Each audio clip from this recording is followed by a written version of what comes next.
আজকে আমি আপনাদের দেখাবো দুধ চিতই পিঠা। তার জন্য আমি আমরা যে খাবার চাল খাই, সিদ্ধ চাল, এক বাটি একটা বাটি নিয়েছি। এই বাটির এক বাটি সিদ্ধ চাল নিয়েছি। এই বাটির হাফ বাটি গোবিন্দভোগ চাল নিয়েছি। আর এর সাথে আমি এই 2 টেবিল চামচ ভাত দেব। আমি একটু ভাত দিয়েই করি, তাহলে অনেকটা সফট হয়।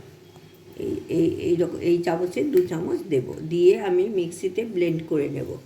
তারপর আপনাদের দেখাবো আবার। মিক্সিতে এটা ব্লেন্ড করে নিয়েছি, বেটে নিয়েছি। তারপরে এই রকম কনসিস্টেন্সি হবে। আপনারা যদি একটু ঘন থাকে একটু জল মিশিয়ে নেবেন এইরকম।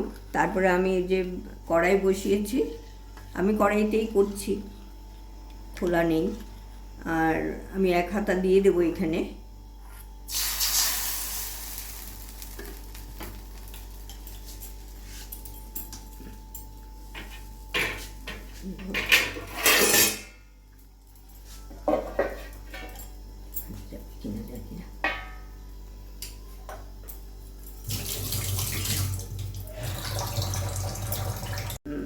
আমি তো ওই গোলাটা দিয়ে ঢাকা দিয়ে দিয়েছিলাম। এখন দেখি ঢাকা খুলে কি হয়েছে। হ্যাঁ, হয়েছে এরকম ছিদ্রযুক্ত, অসংখ্য ছিদ্র। আমি ওই গরম দুধের মধ্যেই ফেলে দিচ্ছি।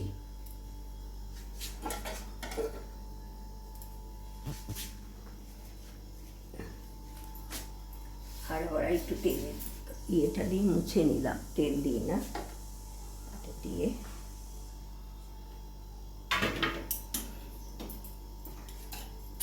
এটা প্রত্যেকবারই দেওয়ার সময় একটু নাড়িয়ে নিতে হবে।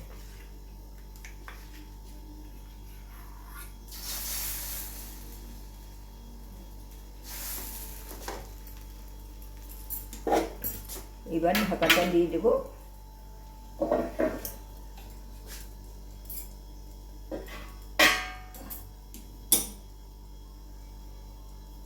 এবার আমি 2-3 মিনিট পরে ঢাকাটা খুললাম। হ্যাঁ, খুলে দেখি হয়ে গেছে। এই যে ফুলে গেছে, ছিদ্রযুক্ত হয়েছে। এটা আমি ডাইরেক্ট দুধের মধ্যে দিয়ে দিলাম। ওইদিকে দুধ জাল দিয়ে রেখেছি, তার মধ্যে দিয়ে দিচ্ছি ভেজে ভেজে। এই যে আমি সবগুলো ভেজে এই দুধের মধ্যে ভিজিয়ে দিলাম। এই কিছুক্ষণ পরে 10-15 মিনিট পর আবার সার্ভ করতে পারবো। আজকে আমি তো আপনাদের কাছে নিয়ে এসেছি দুধ চিতই পিঠা। দুধে তো দিয়ে দিয়েছিলাম, আর এই মিনিট 10-15 রাখতেই এটা খুব নরম হয়ে গেছে। সেই জন্য এখন সার্ভ করে দিলাম, আপনাদের দেখাচ্ছি। আমি একটু কেটে দেখাচ্ছি আপনাদের। এই দেখুন কত নরম আর কত অসংখ্য ছিদ্র। এই যে জালি জালি হয়ে গেছে ভেতরটা।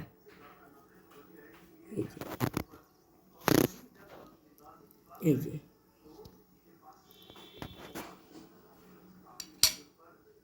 আপনারা এইভাবে করবেন। আপনারা করেন, কিন্তু আমি যেরকম করেছি এইভাবে করলে খুব তাড়াতাড়ি আপনি দিতে পারবেন, খেতে সার্ভ করতে পারবেন। আমার চ্যানেলটা দেখবেন। আমার চ্যানেলটা দেখার জন্য অসংখ্য ধন্যবাদ। লাইক করবেন, শেয়ার করবেন, কমেন্ট করবেন, সাবস্ক্রাইব করবেন। ভালো থাকবেন। এইটা করে একবার কীরকম হলো জানাবেন।